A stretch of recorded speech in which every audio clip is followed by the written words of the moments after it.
নমস্কার, আমি সুদীপ্তা। এভি নিউজে আপনাদের সকলকে স্বাগত। প্রথমেই চোখ রাখবো নিউজ হেডলাইন্সে।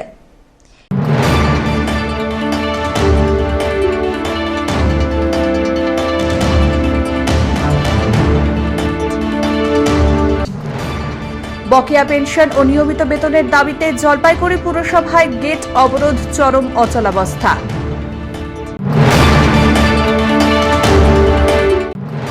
রাত পোহালেই মনসা পুজো, পুজোর আগে জমজমাট জলপাইগুড়ির বাজার।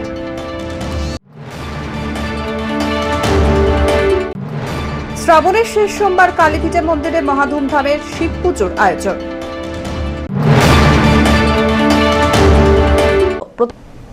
এবার আসছে বিস্তারিত সংবাদে।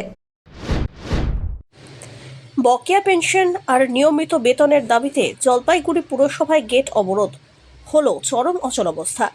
দীর্ঘদিন ধরে বকেয়া পেনশন পরিশোধ আর অস্থায়ী কর্মীদের নিয়মিত বেতনের দাবিতে সোমবার সকাল থেকেই জলপাইগুড়ি পুরসভায় বিক্ষোভ শুরু করেন অবসরপ্রাপ্ত পৌর কর্মচারীরা। জলপাইগুড়ির অবসরপ্রাপ্ত পৌর কর্মচারী সমিতির সদস্যরা পুরসভার গেটে তালা দিয়ে চেয়ার পেতে অবস্থান বিক্ষোভে বসেন, যার ফলে পুরকর্মীরা অফিসে ঢুকতে পারেন না। ব্যাহত হয় পুরসভার স্বাভাবিক কাজকর্ম, তৈরি হয় চরম অচলাবস্থা। অবসরপ্রাপ্ত কর্মীদের প্রশ্ন, দীর্ঘদিন পেনশন না পেলে অবসরের পর সংসার চলবে কি করে? বকেয়া পেনশন আর কর্মীদের নিয়মিত বেতন দ্রুত মেটানোর দাবিতে সরব হয়েছেন আন্দোলনকারীরা। অবরোধ করে রেখেছেন, কোনো কর্মচারী ঢুকতে পারছে না, কি কারণে আপনাদের ফের এই আন্দোলন? আমাদের দীর্ঘদিনের যে দাবিগুলো আছে, আমরা পৌরপতির কাছেও বসেছিলাম এবং আমরা পৌরসভার যে এক্সিকিউটিভ অফিসার এবং ফিনান্স অফিসারের কাছেও বসেছিলাম। আমাদের যে দাবিগুলো আছে, আমাদের 3 মাসের যে বেতন, সেই বেতন হচ্ছে না এবং তার সঙ্গে সঙ্গে আমরা আমাদের যে গ্র্যাচুইটি, সেই গ্র্যাচুইটি প্রদান করা হচ্ছে না। আমাদের যে প্রভিডেন্ট ফান্ড, সেই প্রভিডেন্ট ফান্ডের যে ইন্টারেস্ট, যেটা আমাদের ন্যায্য পাওনা, সেটাও হচ্ছে না। তা আজকে চেয়ারম্যান উধাও হয়ে গেছে। আজকে যেসব কাউন্সিলররা আছে তারা পৌরসভায় আসছে না এবং তার সঙ্গে সঙ্গে নাগরিক পরিষেবা যেটা আছে সেটাও বন্ধ হয়ে গেছে। সারা জলপাইগুড়িতে 25টি ওয়ার্ডে কোনো কাজ হচ্ছে না।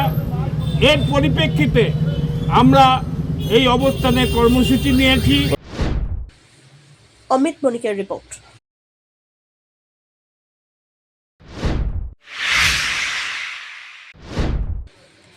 বন্দে মাতরমের অপমানের প্রতিবাদে রাজপথে যুব মোর্চার মশাল মিছিল। 15ই আগস্ট 80তম স্বাধীনতা দিবস উদযাপনের সময় বন্দে মাতরম নিয়ে কংগ্রেস নেতৃত্বের কথিত অবমাননাকর আচরণের প্রতিবাদে ভারতীয় জনতা যুব মোর্চা জলপাইগুড়ির সাংগঠনিক জেলার পক্ষ থেকে এক বিশাল মশাল মিছিলের আয়োজন হয়। জলপাইগুড়ি জেলা পার্টি অফিস থেকে শুরু হওয়া এই মিছিল শহরের একাধিক পথ ঘোরে। মিছিল থেকে বন্দে মাতরমের সম্মান রক্ষার দাবিতে প্রতিবাদ জানানো হয়। আয়োজকদের বক্তব্য, এই ধরনের আচরণের জবাব আগামী দিনে দেশের মানুষ গণতান্ত্রিক উপায়ে দেবে। স্বাধীনতা দিবস 15ই আগস্ট ছিল। সেই 15ই আগস্টের স্বাধীনতা দিবসকে ঘিরে সোনিয়া গান্ধী এবং রাহুল গান্ধী যেভাবে দেশের জাতীয় সঙ্গীতকে অবমাননা করেছেন, তার জন্যই আজকে পুরো ভারতবর্ষ জুড়ে ভারতীয় জনতা পার্টির নেতৃত্বে, ভারতীয় জনতা পার্টির ব্যানারে আজকে তার বিরুদ্ধে আজকে আমরা মিছিল করেছি, রাস্তা নেমেছি। কারণ হচ্ছে এই কংগ্রেস পরিবার এবং কংগ্রেস দলটি দীর্ঘদিন ধরে, বহুকাল ধরে দেশের বিভিন্ন আমাদের জাতীয় সঙ্গীত প্রতিষ্ঠানের জাতীয় মনীষীদেরকে আমাদের অবমাননা করে আসছে। তাই আজকে এই কংগ্রেসকে শিক্ষা দেওয়ার সময় এসছে। কংগ্রেস দীর্ঘদিন ধরে যে দেশের বিরুদ্ধে আচরণ করে যাচ্ছে, সেটারই প্রকাশ পেয়েছে গতকাল। আমাদের জাতীয় গানকে অবমাননা করে তারই বিরুদ্ধে আজকে আমাদের রাস্তায় নামা। অমিত মনিকের রিপোর্ট।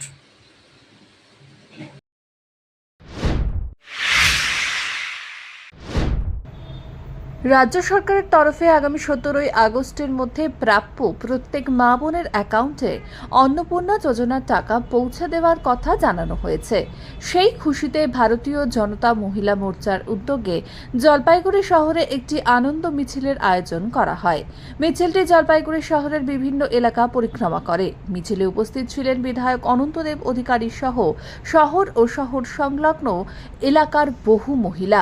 অন্নপূর্ণা যোজনার টাকা প্রত্যেকের অ্যাকাউন্টে পৌঁছানোর আনন্দে মিছিল জুড়ে উৎসাহ উদ্দীপনা লক্ষ্য করা যায়।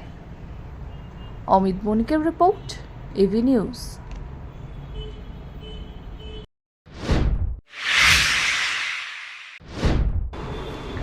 জলপাইগুড়ির 3 নম্বর ওয়ার্ডের কালীতলা রোডের কালীভিটা মায়ের মন্দিরে শ্রাবণ মাসের শেষ সোমবার মহা ধুমধামের সঙ্গে অনুষ্ঠিত হল শিব পুজো। সারা মাস ব্রত পালনের পর এদিন সকাল থেকে যজ্ঞানুষ্ঠানের মধ্য দিয়ে শুরু হয় পুজোর আয়োজন। শিবের পুজো দিতে দূর দূরান্ত থেকে বহু ভক্ত মন্দির প্রাঙ্গণে উপস্থিত হন। ভক্তদের ভিড়ে এদিন মন্দির চত্বর ছিল জমজমাট। পুজো শেষে ভক্তদের মধ্যে খিচুড়ি প্রসাদ বিতরণ করা হয়। মন্দির কমিটির সদস্য শৈবাল কুণ্ডু জানান, কালীতলা রোডের এই মায়ের মন্দির অত্যন্ত জাগ্রত। নিত্য কালী পুজোর পাশাপাশি বিভিন্ন তিথিতে বিভিন্ন দেবদেবীর পুজোর আয়োজন করা হয়। প্রতি বছরই শ্রাবণ মাসের শেষ সোমবার ঘটা করে শিব পুজোর আয়োজন করা হয়। এবারও মহা ধুমধামের সঙ্গে সেই পুজোর আয়োজন করা হয়েছে। আজকে কি পুজো হচ্ছে? এটা হচ্ছে আমাদের প্রথমে একটু বলে নিই, আমাদের এটা হচ্ছে সেনপাড়া কালীতলা রোড। এই মন্দিরটা হচ্ছে খুব প্রাচীন মন্দির, প্রায় 200-250 বছরের পুরনো। আর এখানে মায়ের মূর্তি আমরা প্রতি বছরই রাখি, কিন্তু মায়ের হচ্ছে মেন 3টে জাগ্রত পাথর আছে, সেটাতে আমাদের মেন পুজো হয়। আর আমাদের যে শিব মন্দির আছে, শিব মন্দিরে শ্রাবণ মাসে প্রতি বছর প্রায় এটা 4 বছর হচ্ছে, প্রতি বছর শ্রাবণের প্রায় শেষ সোমবারে আমরা বড় করে মায়ের এই শিবের পুজো করি এবং প্রচুর লোককে এখানে প্রসাদ বিতরণ করা হয়। ঠিক আছে, এখানে প্রচুর লোক আসে, সারা শহরের লোক আসে এবং আমি আশা করব জলপাইগুড়ি যারা আছে তারা পরবর্তীতে এখানে এসে মায়ের দর্শন, শিবের দর্শন করবে এবং তার কৃপা লাভ করবে এবং প্রসাদ গ্রহণ করবে। আজকে এখানে সারাদিন ব্যাপী যজ্ঞ হচ্ছে, পুজো হচ্ছে। কত চাল ডালে খিচুড়িতে রান্না করা প্রায় হয়? আমাদের 1 কুইন্টালের উপরেই হয়, এবার একটু বেশি হয়েছে। ঠিক আছে, এবং আমি সবাইকে অনুরোধ করবো সবাই এসে যাতে এখানে প্রসাদ গ্রহণ করে। পিনাকি শিলের রিপোর্ট, এভি নিউজ।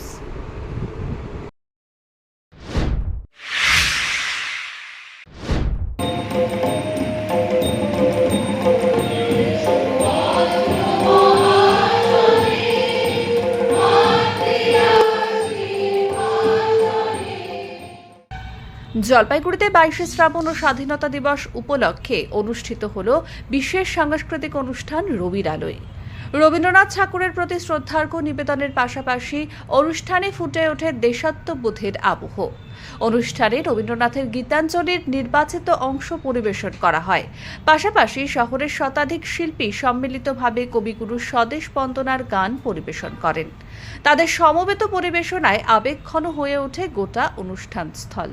অনুষ্ঠানের অন্যতম আকর্ষণ ছিল বাংলা, রাজবংশী ও ইংরেজি ভাষায় 50 জন লেখকের রবীন্দ্র বিষয়ক গবেষণামূলক ও মননশীল রচনা সমৃদ্ধ একটি ISBN স্মারক গ্রন্থের প্রকাশ। রবীন্দ্র চর্চা ও সুস্থ সংস্কৃতির প্রসারে এমন উদ্যোগকে স্বাগত জানান শহরের সংস্কৃতিপ্রেমী মানুষ। সঙ্গীত আবৃত্তি ও বিভিন্ন সাংস্কৃতিক পরিবেশনার মধ্য দিয়ে অনুষ্ঠানে তুলে ধরা হয় রবীন্দ্রনাথের সাহিত্য, সঙ্গীত ও দেশাত্মবোধের ভাবনা। শতকণ্ঠে স্বদেশ বন্দনার গ্রন্থনায় ছিলেন অদ্রিজা সরকার ও ঐহিক দে।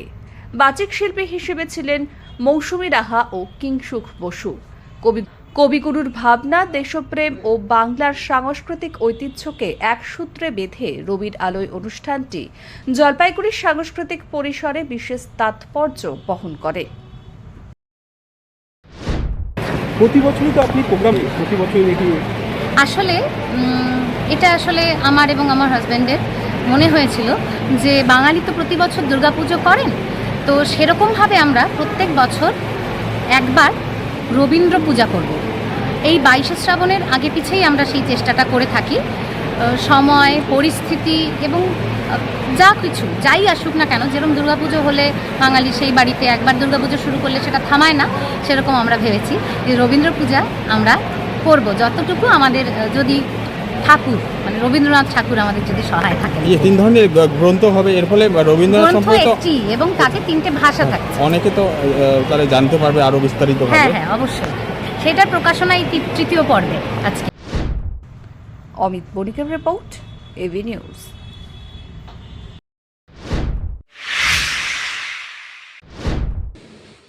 রাত পোহালে অনুষ্ঠিত হবে মনসা পুজো, আর তার আগে জলপাইগুড়ির বিভিন্ন বাজারে ছোট থেকে বড় সব ধরনের মনসা প্রতিমা বিক্রি শুরু হলো। সকালবেলা বিক্রি কিছুটা কম থাকলেও বিকেলের দিকে বিক্রি বাড়ছে, এমনটাই দাবি বিক্রেতাদের। মাটি এবং অন্যান্য সরঞ্জামের দাম বাড়ায় এবছর প্রতিমার দামও কিছুটা বেড়েছে, ফলে বাড়তি দামের মধ্যেই প্রতিমা কিনতে হচ্ছে ক্রেতাদের।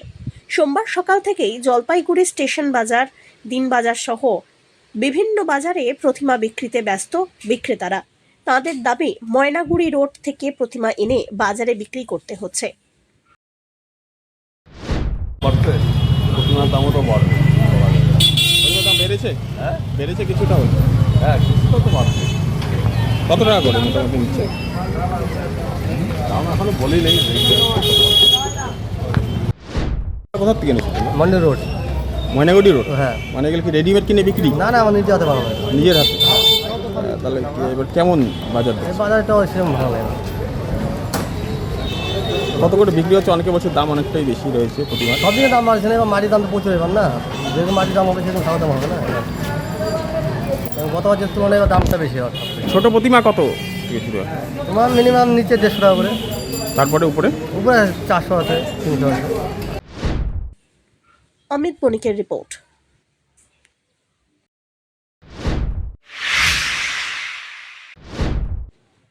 জলপেশগামী পুণ্যার্থীদের পাশে জলপাইগুড়ির একদল বন্ধু পুরি, সবজি আর মিষ্টি দিয়ে আপ্যায়ন হলো। জলপাইগুড়ি শহরের একদল বন্ধু জলপেশগামী পুণ্যার্থীদের জন্য আয়োজন করলেন আপ্যায়নের। শ্রাবণ মাসের শেষ রবিবার সন্ধেবেলায় বিবেকানন্দ পল্লী এলাকায় তিস্তা সেতুর আগে জাতীয় সড়কের ধারে অস্থায়ী ধাম তৈরি করে পুণ্যার্থীদের পুরি, সবজি, মিষ্টি, ঠান্ডা পানীয় পরিবেশন করা হয়।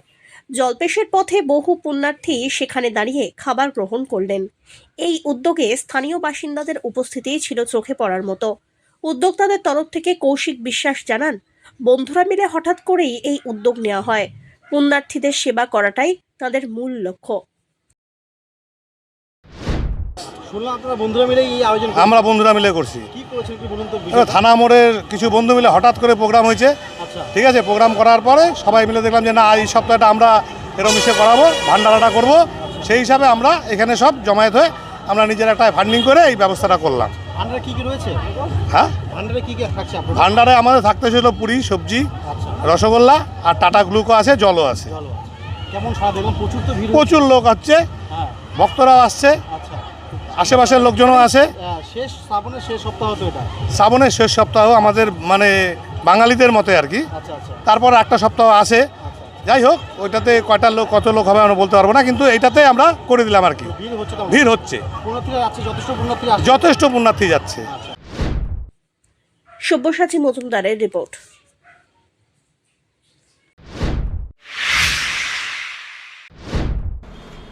এসআরএমবি নকআউট ফুটবল চ্যাম্পিয়নশিপ ও Paltu Madhu Rajat Ghosh memorial runners up football প্রতিযোগিতা শুরু হয়েছে জমজমাট লড়াইয়ের মধ্য দিয়ে। আরএসএ ক্লাবের উদ্যোগে আয়োজিত এই প্রতিযোগিতায় সোমবার মুখোমুখি হয় ইউনাইটেড এফসি ও কার্শিয়ান জর্জিয়ান এফসি। শুরু থেকেই দুই দলের খেলোয়াড়দের মধ্যে ছিল তীব্র প্রতিদ্বন্দ্বিতা। আক্রমণ পাল্টা আক্রমণে ম্যাচটি ক্রমেই উত্তেজনাপূর্ণ হয়ে ওঠে। নির্ধারিত সময়ের খেলায় দুই দলই দুর্দান্ত ফুটবল উপহার দেয় এবং শেষ পর্যন্ত ৩-৩ গোলে সমতা থাকায় ম্যাচের ফলাফল গড়ায় পেনাল্টি শুটআউটে। পেনাল্টি শুটআউটে আরও এক দফা উত্তেজনাপূর্ণ লড়াই দেখা যায়। স্নায়ু চাপের এই পরীক্ষায় ইউনাইটেড এফসি 5টি গোল করে, যেখানে কার্শিয়ান জর্জিয়ান এফসি 4টি গোল করতে সক্ষম হয়। ফলে 5-4 গোলে পেনাল্টি শুটআউটে জয় ছিনিয়ে নিয়ে পরবর্তী পর্বে নিজেদের জায়গা নিশ্চিত করে ইউনাইটেড এফসি। ম্যাচে দুর্দান্ত পারফরম্যান্সের জন্য ইউনাইটেড এফসির অস্কার নির্বাচিত হন ম্যান অফ দ্য ম্যাচ। তার অসাধারণ পারফরম্যান্স দলের জয়ে গুরুত্বপূর্ণ ভূমিকা রাখে। দুই দলের হাড্ডাহাড্ডি লড়াই এবং শেষ মুহূর্ত পর্যন্ত উত্তেজনায় ভরা এই ম্যাচ দর্শকদের জন্য ছিল উপভোগ্য। প্রতিযোগিতার শুরুতেই এমন রোমাঞ্চকর ম্যাচ আগামী দিনের খেলাগুলিকে ঘিরে ফুটবল প্রেমীদের প্রত্যাশা আরও বাড়িয়ে দিয়েছে। পিনাকি শিলের রিপোর্ট, এভি নিউজ।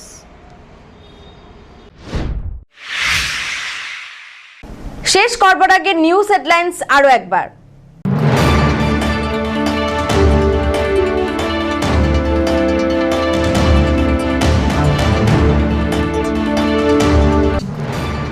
বকেয়া পেনশন ও নিয়মিত বেতনের দাবিতে জলপাইগুড়ি পুরসভায় গেট অবরোধ, চরম অচলাবস্থা।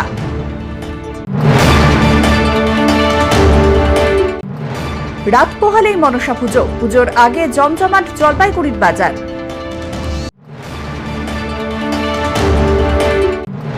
শ্রাবণের শেষ সোমবার কালীপীঠা মন্দিরে মহাধুমধামের শিব পুজোর আয়োজন।